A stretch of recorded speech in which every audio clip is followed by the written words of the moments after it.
Исхак Разаков. Исхак Разаков мамлекеттик жана саясий ишмер. Исхак Разаков 1910 жылы 5 октябрда Лейлек районундагы Коросон айылында туулган. Исхак 3 жашында апасынан, 5 жашында атасынан айрылып, Ходжин шаарындагы балдар үйүндө тарбияланган. Андан соң Ташкенттеги мектеп-интернатында окуган. Тагдырынын татаалдыгына карабай, билимге болгон ынтызарлыгы абдан күчтүү болгон. Окуп жүргөндө эле тең туштарынан өзгөчөлөнүп турган. Разаков жогорку билимди алгач Ташкент шаарындагы Өзбек агартуу институтунда алган. Кийин Москва пландоо институтунда окуган. Алгачкы ишмердигин Өзбек СССРинен баштаган.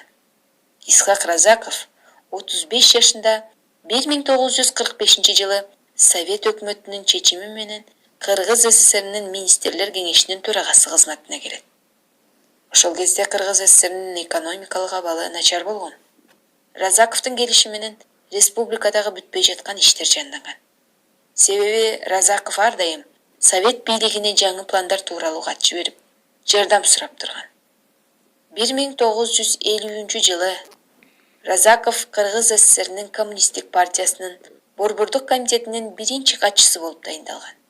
Ошентип, Кыргызстан СССРдин курамына кирип турган убакта азыркы Кыргызстандын аймагын башкаруу биринчи жолу Кыргызга берилген.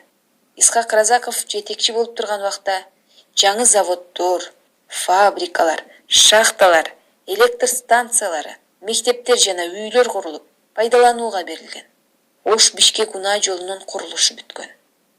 20дан ашуун ири өнөр жай ишканалары ишке киргизилген. Башталгыч класстын окуучуларына ысык тамак берилген.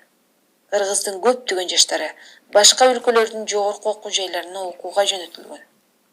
Кыргыз СССР түшүм өстүрүүдө жана эт, сүт өндүрүүдө алдыга чыгып, биринчи жолу Ленин ордени менен сыйланган. Исхак Разаков 1979 жылы 18 мартта Москвада көз жумган. Разаков мекенге кылган ак кызматы менен элдин сүйүүсүнө татты. Ал ар дайым сен таза болсоң, мен таза болсом, коом да таза болот деген ураан менен жашаган.